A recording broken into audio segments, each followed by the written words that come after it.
Broadway's My Beat, from Times Square to Columbus Circle, the gaudiest, the most violent, the lonesomest mile in the world.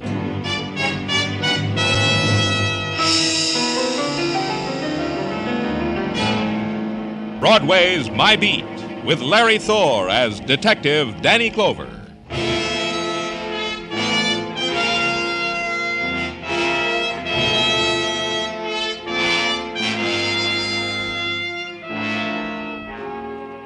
In the mid-afternoon light of Maytime, Broadway shimmers and languor walks the street. The dream walk, rhythm to the pulse of the sleeping neon, to the sun-warmed blues yawned out of loudspeakers, to the slow, erratic dance of the litter of night, held close, thrown away by a gutter wind. And with the rest of Broadway you stand and watch, or follow the crowd, and lend your heart to the whispered cry that this day, this time, will not get away from you. But it does. It always does.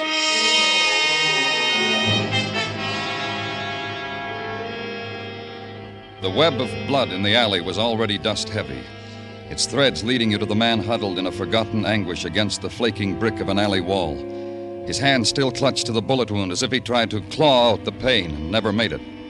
And the other man leaning over him, being gentle and polite as he searched the dead man's pockets, then finding something and looking at it, then making the only observation left to him. It's a nice day, wasn't it, Danny? What did you find, Muggavan? Found him like that, all broken up about the bullet in his chest. Tried to tell me why it was there. The word never got out. It was phoned in? Yeah, from the back room of a bar down the alley. A friendly chap wandered out for a breath of fresh air, saw this, ran back to the bar, made his phone call. Bought drinks for the house. He's still celebrating if you want to talk to him. You talked to him? Yeah, friendly lush, invited me to a cold beer. I didn't take it. He knew this man? Never had the pleasure, he told me. All the citizens of the alley never had the pleasure, I checked. Uh-huh. What's that in your hand? This? Oh, I almost forgot. It's a ticket for parking made out to a Charles Crandall. Overparked in the loading zone. He can snap his fingers at it now, huh? This your witty day, Muggavan? I try, Danny. Days like this, I guess I don't make it. Oh, anything else? Oh, not a thing, nothing. Except that expensive watch on his wrist. You have to listen awful close to even hear it ticking. Very expensive. It's running, but in this alley you can't hear it ticking. No wallet, no identification, just the parking ticket, is it? That's all. A wristwatch and a parking ticket. Not much for a grown man to leave behind him, is it, Danny? Then the alley, formerly known only to the chalk writers, the garbage collectors, and the shortcut homers, then the alley became cluttered with new faces, mostly scrubbed. The girl in the picture hat and the Pekingese, a maid in the baby carriage, the dad and his son. Mostly these, interspersed with enough men from the police department so that I could leave. I did.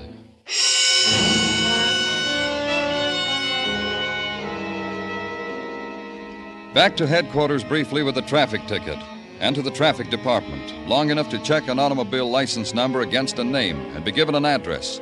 Charles Crandall, rooming house on West 17th Street, and go there.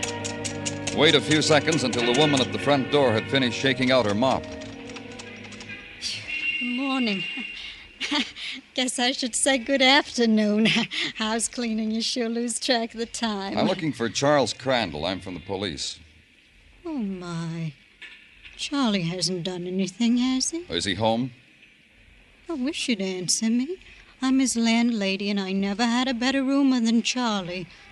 What's Charlie done? We found a man with a traffic ticket in his pocket. Charlie told me parked illegally. Is he home? Why, no. Charlie hasn't been home for the last couple of days. I see. Yeah. Charlie's engaged, you know. No, I didn't. Brought his young lady over just last week, introduced us. Rosemary. Such a nice girl. Helped me with the dishes. Rosemary what? Oh, I don't remember quite. Nielsen or something. Rosemary, such a nice name for a girl going to be married. Can you tell me why Charlie hasn't been home? Of course. Sometimes he stays at Rosemary's house. Her parents love him like he was their own, like I feel about him. Was Charlie about 5'11", blonde hair, heavily built? But not fat, you understand. Charlie takes exercise every morning. When the chandelier shakes in the parlor, I know Charlie's taking his exercises. And the chandelier shakes every morning before he goes to work. Do you know where Charlie works? Surely Charlie's a longshoreman. That's another reason why he's not fat. Works the Peerless Steamship Line, unloads. That's an idea. If you want to talk to Charlie, why don't you go there? You're a policeman. They'll let you talk to him.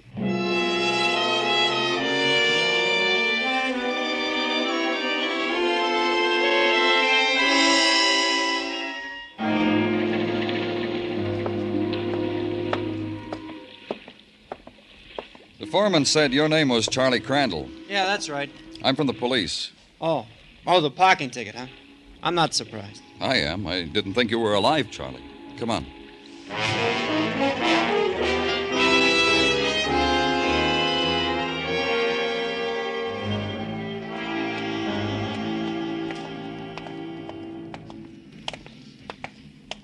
If I'm not being too previous, where you taking me, Mr. Clover? You'll see. I had parking tickets before. Nobody ever took me by the arm and led me down a cold, damp hallway. That's so? Nobody ever? Never. So help me. I've been missing out on things. Life has passed me by, huh? In here, Charles. Don't tell me. Let me guess. It's a morgue. Uh-huh. I keep looking at such things in the papers whenever you boys put on the safety campaign. Look, the paper says, drive carefully, or this on the slab is you. Because I got a lousy parking ticket, you're making me live it? This the new up-to-date method?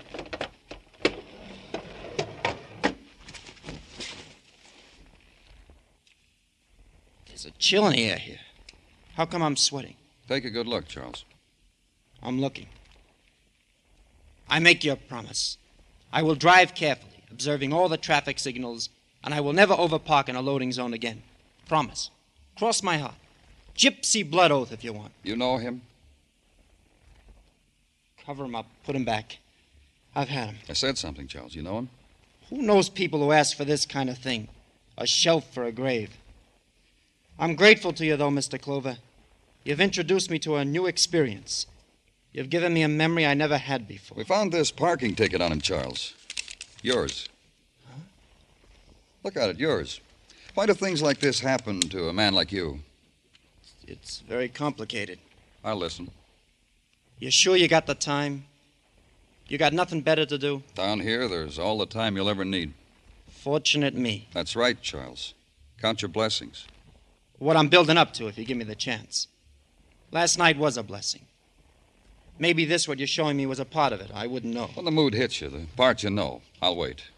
Well, last night was my night in Solly's bar on 3rd Avenue. Oh? This man was found in an alley near Solly's bar. I wouldn't know about that.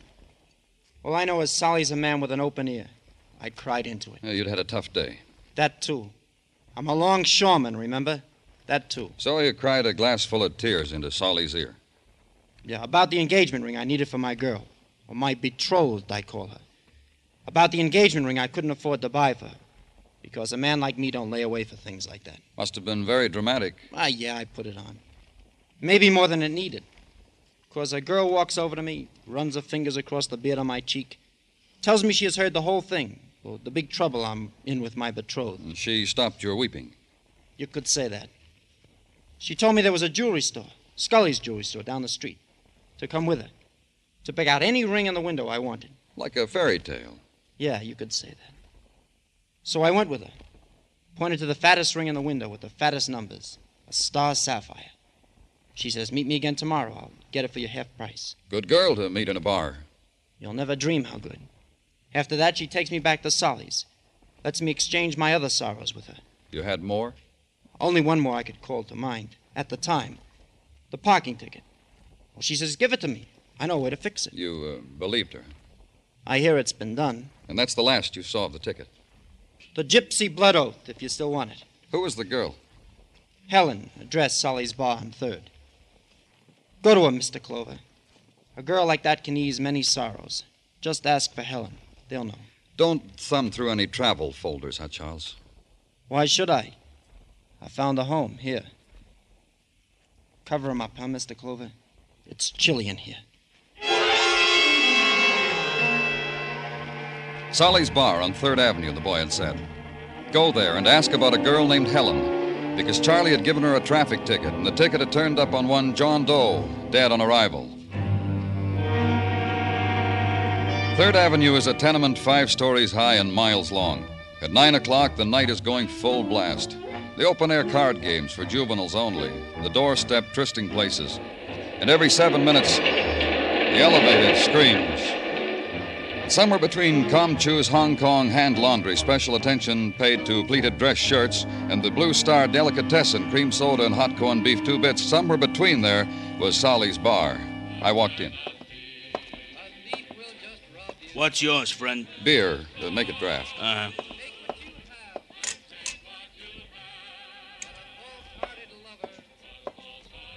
$1 dime. Thanks. Your name's Solly? You own this place? Yeah, so? You work here every night? Yeah, why? Skip any nights this week?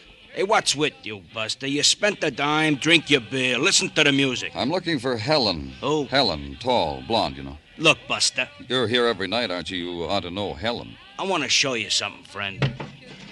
See this? A ball bat. I bought it from a kid who swiped it from the Yanks' dugout. I sawed it off. You want to hear how it goes? That's the way it goes when I slap it on a bar. You want to hear how it sounds otherwise? You want to... Cop, huh? Why didn't you show me the badge before? What about Helen? I get it. Don't be a cop. You figure I'd tell you about Helen, huh? What about her? I told her to stay out of here. What'd you want me to do? Hit her over the head with the bat? The other night she was in here talking to a longshoreman named Charlie Crandall. You know anything about that? Who's in trouble? She or this Charlie? Charlie Crandall was talking to you about an engagement ring. Do you remember that? Who remembers for what reason my ear gets bent? Helen, I know. You want her, huh? Where do I find her? You wait on that bar stool, she'll be in whispering at you for a drink. Or you can't wait, try the 2nd floor back of the corner house at the end of the block. This side of the street. Can't wait, huh? Walked down to the corner house, which the sign at the head of the steps said allowed no visitors after 10 o'clock. Then the other sign at the end of the corridor. Do unto others as you would have them do unto you. Wash out the bathtub. And the door that was swinging open briefly, then closing, opening. Helen? Helen? And get no answer. The tenement draft swings the door open and presents a room, a torn-apart room. Nothing was in its place. Nothing was undisturbed, except the girl on the bed. The strangled girl with the tumbled blonde hair. The dead girl. The murdered girl.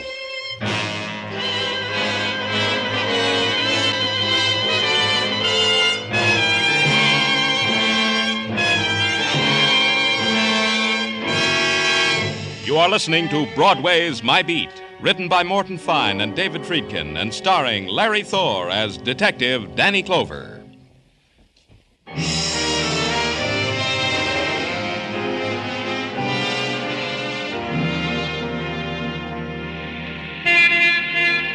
Springtime on Broadway is like springtime on 1,000 other main drags, except for one thing. Mother Nature doesn't function on Broadway. Nothing grows. It gets constructed. But nobody bothers. There's the salary to be earned, baseball scores to be considered, and the weather to be discussed. However, as in all times and places, there are the crackpots. Some even delirious enough to give you odds that Broadway's liable to get blown off the face of the earth. You waste a shrug on that one and flip the newspaper over another page and scan the quarter column on the right-hand side. Girl murdered in tenement house. Police seek link with death of unidentified man, which was straight reporting. I know because I was the policeman directly concerned. Next morning, open the notebook and scan the personal brand of shorthand. See now an item. Charlie Crandall had been taken by the hand and led to the window of Scully's jewelry shop to pick out an engagement ring. Go there, look in the same window, and walk into the store. Good morning. Oh, good morning. I'm Danny Clover from the police. Yes? I'd like to see the manager. Well, I guess I am, until Mr. Scully comes in. What did you want to see him about? I'm his wife, and... Take a look at this picture, Mrs. Scully. Have you ever seen this man before? I might have, but I don't know him. Personally, if that's what you mean. Maybe I've seen him someplace. Who is he? The man we've got in the morgue. Now, take a look at this picture. Young girl, also in the morgue. How terrible. Do you know her? She could be anybody. Somebody's sister or sweetheart. In the morgue. In a police morgue. Oh, what happens to people, Mr. Clover? What? My. Look at him. Hello, honey. Like it? Blue coat and brown pants. Well, it's different, George. I took my brown coat to the cleaners on the way to work. It got soiled. Oh, sorry, dear. This gentleman... Oh, this is Mr. Clover, George, from the police. And this is my husband, Mr. Scully. Oh, Mr. Oh, something I can do for you, Mr. Clover? Yeah, just take a look at a couple of pictures. Here, this one. Never saw him. Oh, take a look at this. No, her either. Dangerous characters, huh? George, they're dead. They're in a police morgue. No, I don't know either of them, Mr. Clover. George. I'm talking to the gentleman, Louise. But I'll forget if I don't tell you now. My wife is forgetful, Mr. Clover. That's a good kind of wife to have. What is it, dear? Mrs. Reed was in here for her diamond brooch. I couldn't find it. Why not? Why couldn't you find it? Mrs. Reed was furious. You promised her you'd have the catch repaired by this morning. Well, it's ready. Why couldn't you find it, Louise? I looked. It's not there on the repair rack. I looked all right, but I couldn't find it. Call up Mrs. Reed and tell her your husband's here, Louise. Tell her to stop in for a brooch. Well, do it, Louise. You're not missing anything from this shop, are you, Mr. Scully? Missing what? I don't know. I don't understand what you're talking about. A robbery, anything like that? You're joking. If I had a robbery, I'd know I'd been robbed, wouldn't I?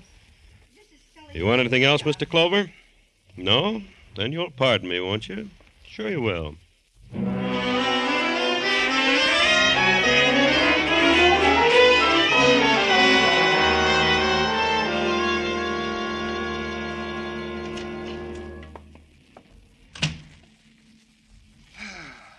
Gino.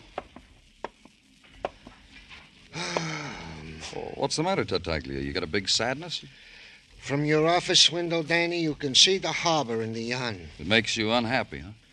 Lady Jane Pugh, the ne'er-do-well girl detective from London town, she has pushed off from our fair shores, Danny. The paper said she grew lonesome to eat an English kipper in the fog. Happens to a girl sometimes. You're fighting me, Danny. Don't do that at a time like this. There's only one thing to do with a grief like yours, Gino. Tell me, Danny. Don't tease me with it. Tell me. Bury it in work. You mean... I tried, Danny. It don't help. There it is on your desk. You buried your grief in this envelope? A part of it. The rest, what's in the envelope, is news from the FBI concerning the fingerprints of the man now in the morgue whom you found bullet-holed in the alley. They matched them? To a minor hoodlum. Name of Johnny Malloy. Used to work our fair city. Crossed a few sweaty palms with silver. Address unknown. I informed them his new address. Finally caught up with him, huh, Gino? Yeah. Danny Clover speaking. This is Rosemary Nelson, Mr. Clover. Can you come to our house right away, please? Who did you say? Rosemary Nelson. I'm Charles Crandall's fiancée. He told you about me, he says. It's about the ring he gave me. The engagement ring. I don't want it. Nor him anymore. Please come. What's your address, Rosemary? The brownstone with the marble stoop. 1827 West 58th. You'll be here? Right away. You going out, Danny? You mind? If you want to leave me alone with a memory, it's all right. Go ahead, Danny. I'll be all right. I've been alone before. Bye, Danny.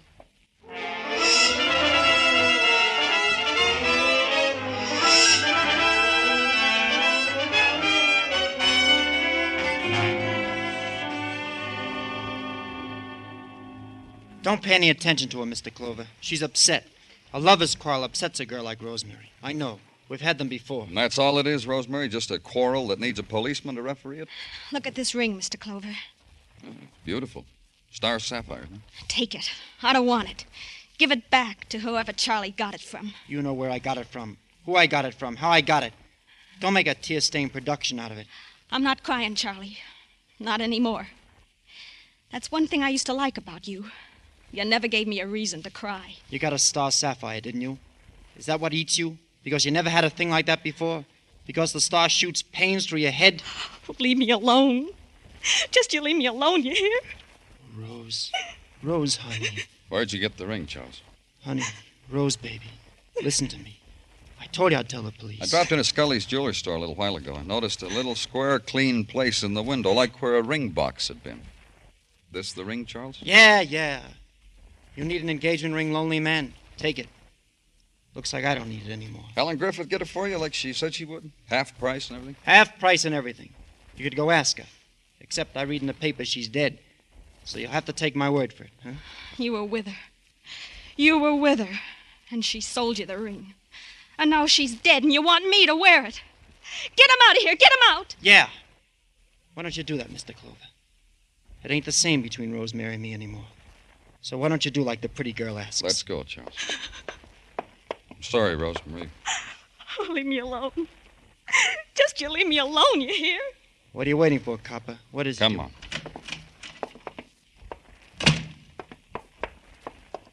What are you going to hold me on? Suspicion of murder? Until they come up with a new one. Danny? Danny! Over here in the squad car. Woman down at headquarters, Danny, turning the air blue with complaints about Scully the jeweler. Says he... Tell us about it on the way down, huh, Muggavan? It'll pass the time for all of us. You, me, and our boy, Charlie.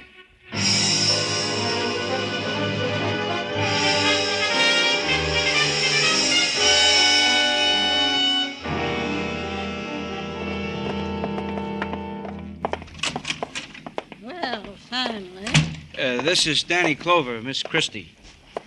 What am I supposed to do? Put 2 fingers in my mouth and whistle? You made a complaint about a jeweler named Scully. What's the complaint? Don't talk to me like that. What is this, Muggavan? I'll handle it for you, Danny. Now, look, Miss Christie, you told me something about a watch and about Scully's jewelry store. I want you to tell Mr. Clover. What's the matter? You got amnesia, Sonny? Please tell him. It's about my layaway plan. Whirl that around for a while. Danny, this is a mad dream. We lost that one, Muggavan. Try another move. Miss Christie. I told you it's my layaway plan. My layaway plan. You mean you bought something for Mr. Scully on a layaway plan? It dawned on you, boy. What did you lay away, Miss Christie? A watch for a man's wrist. I'm courting. Figured a bullet would make him happy. You still haven't told us what the complaint is. That's Scully. For 11 months now, been paying down on the watch, see? Come in with the last payment in my hot little fist, no watch. Scully tries to sell me another one. That watch have a gold face, gold wristband? And if you flip open its back side, there's 17 jewels visible to the, if you'll pardon the expression, naked eye. Hey, Danny, that sounds like the watch we found on that guy in the alley. Yeah. Entertainer, Muggavan.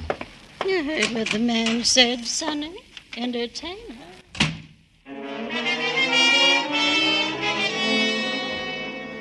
Then a squad car, and on the way to Scully's jewelry shop, the gathering together of the after images of 2 people's dying.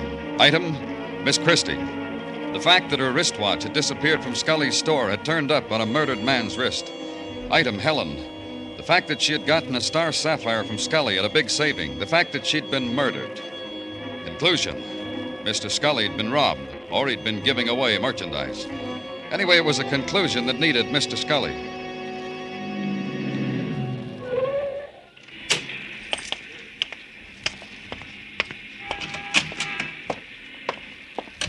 What can I... Oh. Hello, Mr. Clover. Is your wife here, Scully? In the back, sorting stock. Get her. Well, if it's important, Mr. Clover, but she's busy. Get her. Mr. Clover... Well, all right. Louise? Louise, come here for a minute. I haven't finished the stock, George. Leave it and come here. Mr. Clover wants you. Who? Mr. Clover, you remember, the policeman. Well, tell him to come back, George. If you stop me in the middle of the stock, I'll forget what I've done. Don't worry about it, Mrs. Scully. It won't take long. Well, what do you want? I told you I couldn't recognize those people. I know. Your husband couldn't either. What's the matter? Don't you believe us? Yeah, don't you believe us? Tell me something, Mrs. Scully. Did your husband ever locate Mrs. Reed's diamond brooch, the one that needed the catch fixed? Well, why ask her? Ask me. Yeah, I found it. Oh, you mean I found it, George? You remember we laughed when I found it in the repair case after looking there a dozen times. I just couldn't understand it. Because when you looked a dozen times, it wasn't there. Tell her where it was, Scully. What are you trying to do to us, Clover? Tell her where the brooch was, Scully, and the wristwatch, and the star sapphire ring. Oh, my. He's crazy, Louise. I don't know what he's trying to do. Oh, my. George. Well, George, I'm not going to lie for you. You might as well know that. After all, you've done something wrong. I know I'm a plain woman, George, and I'm in my 40s, and I make myself forget a lot of things. But not this, George. She doesn't know what she's talking about. You lied to me, George Scully. You said you took your coat to the cleaners, and you never did. When I was in there today, the cleaning man asked me about you. Said you hadn't been in for such a long time. I told you a little white lie, Louise. I lost my coat. You must have lost the keys to the store, too. Is that why we've been using mine? Is that how that hoodlum Johnny Malloy looted your shop, Scully? Walked in and took your coat when you had it off. Well, when it's hot, a man takes off his coat. But your keys were in the pockets. Why didn't you report it to the police?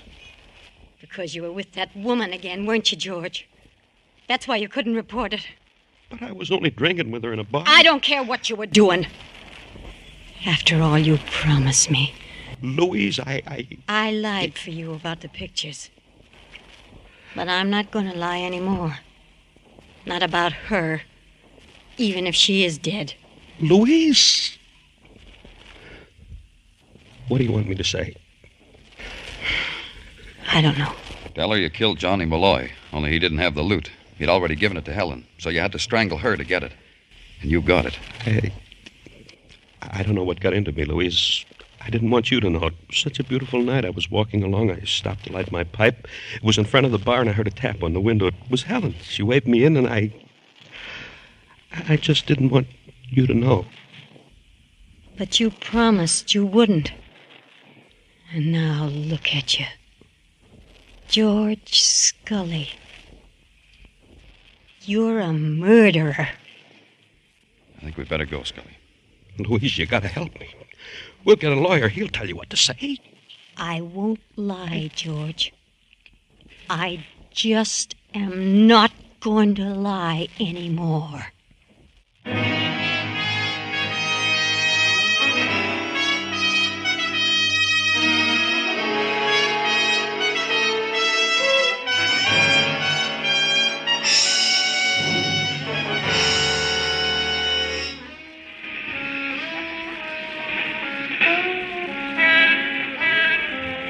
In May, the night sighs down on Broadway like a rosy promise. And someone smiles and takes your hand, whispers. And for an instant, the lights are brighter, the noise louder, and your scream mixes well with the scream of the night. It's Broadway, the gaudiest, the most violent, the lonesomest mile in the world. Broadway, my beat.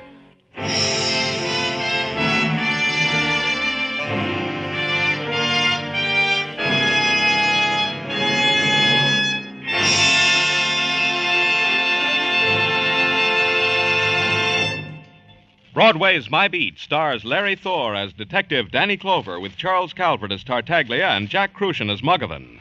The program was produced and directed by Elliott Lewis with musical score composed and conducted by Alexander Courage.